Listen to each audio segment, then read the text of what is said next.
Hello दोस्तों, नमस्कार। स्वागत है आप सभी का मेरे यूट्यूब चैनल पे। तो आज की वीडियो में हम लोग बनाएंगे लहसुन का बहुत ही प्यारा सा और चटपटा सा अचार, जो कि खाने में काफ़ी टेस्टी होता है और बनाना बहुत ही आसान है।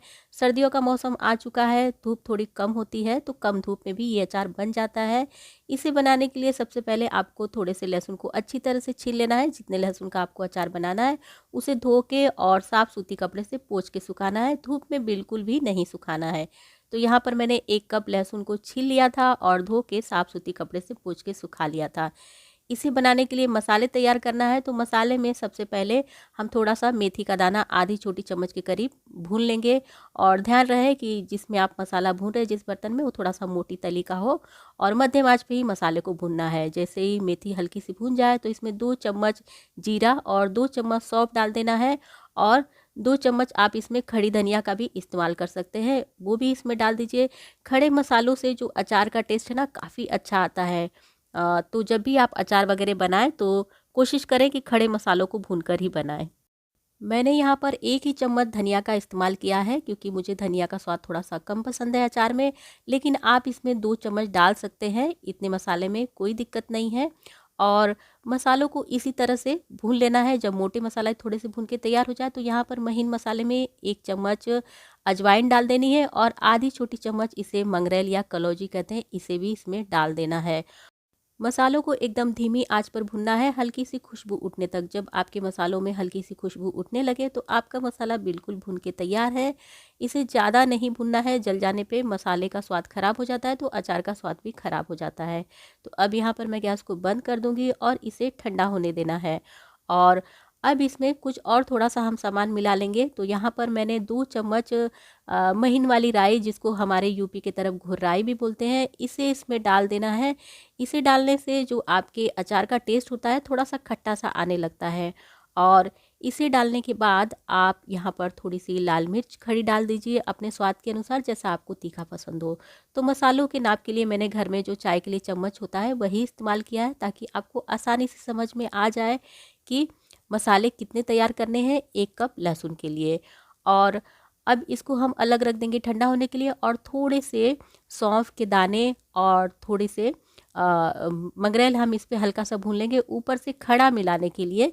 तो जब सौंफ हल्की सी भून जाए तो थोड़ा सा इसमें मंगरेल आधा छोटा चम्मच के करीब डाल दीजिए। मंगरेल या कलौजी इसको बोलते हैं। इसे भी हल्की सी खुशबू उठने तक ही भुनना है। और जब भी आप अचार बनाइए तो खड़े मसाले का इस्तेमाल करिए। खड़े मसाले में जो अचार बनते हैं उनका टेस्ट काफ़ी अच्छा होता है। और यहाँ पर मसाले तो ठंडे हो रहे हैं, हम सरसों का तेल गरम कर लेंगे। तो 1 कप अगर आपका लहसुन है तो 1 कप सरसों का तेल काफ़ी है आपको अचार बनाने के लिए। और जब भी आप अचार वगैरह बनाइए तो सरसों के तेल में बनाइए। सरसों के तेल में काफ़ी अच्छा टेस्ट आता है अचार का, और अचार ज़्यादा दिन तक ख़राब भी नहीं होता है। जब तक तेल गरम हो रहा है तब तक हम मसाले पीस लेंगे। तो मसाले में मैं यहाँ पर 2 चम्मच आमचूर पाउडर का इस्तेमाल कर रही हूँ। ये घर का बना हुआ आमचूर पाउडर है। गर्मी के दिन में आम को सुखाकर हम लोग साल भर के लिए आमचूर पाउडर बना के रख लेते हैं। इससे काफ़ी अच्छा टेस्ट आता है अचार का। अगर आपके पास नहीं है तो आप बाजार वाले आमचूर पाउडर का इस्तेमाल कर सकते हैं। यहाँ पर मैंने आधा छोटा चम्मच हींग भी डाल दिया है इसी मसाले के साथ, ताकि अच्छी तरह से मसालों के साथ पीस जाए। मसालों को बहुत महीन नहीं पीसना है, बस क्रश करना है। क्रश किए हुए मसाले जो होते हैं अचार में काफ़ी अच्छा टेस्ट देते हैं। और तेल हमारा बिल्कुल गर्म हो चुका है। अब इस तेल में से थोड़ा सा तेल हम बाहर निकाल लेंगे। आधा तेल रखेंगे, आधा बाहर निकाल लेंगे। बाद में ऊपर से अचार तैयार होने के बाद आप डाल सकते हैं इस तेल को। और तेल काफ़ी गर्म है, इसी में हम अपने लहसुन को डाल देंगे, ताकि लहसुन में जो भी पानी वगैरह होगा बिल्कुल जल जाएगा, थोड़ा भी पानी का अंश नहीं रह जाएगा। और सारे लहसुन को इसी तरह से इसमें डाल देना है तेल में। जब सारा लहसुन डाल के तैयार हो जाए तो ऊपर से मसाले डाल दीजिए। और मसाले डालने के बाद अब यहाँ पर आपको स्वाद के अनुसार इसमें नमक डाल देना है। तो नमक थोड़ा सा चटपटा डालिए, तो अचार काफ़ी अच्छा टेस्टी भी होता है और गल भी जाता है जल्दी से। तो यहाँ पर मैंने 2 चम्मच के करीब नमक डाल दिया है। और यहाँ पर थोड़ी सी हल्दी पाउडर डाल देनी है। यहाँ पर 1 चम्मच के करीब मैंने हल्दी पाउडर डाल दिया है। और अब यहाँ पर 1 से 2 चम्मच आप कश्मीरी लाल मिर्च पाउडर का इस्तेमाल कर सकते हैं। इससे आपके जो अचार का रंग है बिल्कुल बाजार की तरह से चटपटा आएगा देखने में। और आपको नहीं पसंद है तो आप नहीं भी डाल सकते हैं। और ये जो खड़े मसाले थे, मंगरेल और सौंफ, इसे भी इसमें मिला देना है और अच्छी तरह से अचार को चलाते हुए मिला देना है।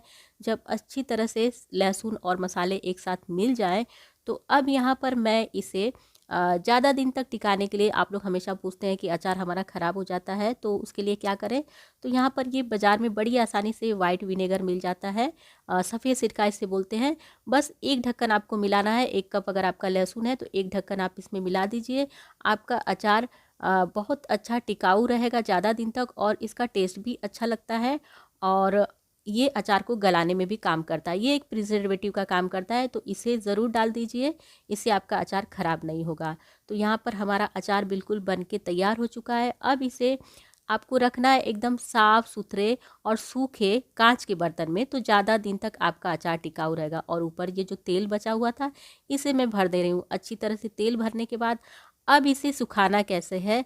अब आपको एक सूती कपड़ा लेना है, इसे ढक्कन लगा के बिल्कुल भी नहीं सुखाना है। एक सूती कपड़ा लेना है, ऊपर से रख देना है, और रखने के बाद इस तरह से रबर बैंड लगा दीजिए। और रबर बैंड लगाने के बाद अब आप जहाँ भी आपके आंगन में या छत पे धूप आती हो, वहाँ पे क्या करना है कि इसे रख देना है 2 से 3 दिन के लिए। सुबह रखिए, शाम को उठा लीजिए, सुबह रखिए, शाम को उठा लीजिए। और जैसे ही आपका 2-3 दिन तक धूप में अच्छी तरह से अचार पकेगा, इसका टेस्ट और बढ़ जाएगा, और 2-3 दिन के बाद आप इसे खाना शुरू कर सकते हैं। उम्मीद है कि आज की वीडियो आप लोगों को पसंद आई होगी। अगर वीडियो पसंद आती हो तो वीडियो को लाइक, शेयर, कमेंट और चैनल को सब्सक्राइब करना बिल्कुल भी ना भूलें। मैं आप लोगों से मिलती हूँ फिर किसी अगली नई रेसिपी के साथ। तब तक के लिए नमस्कार।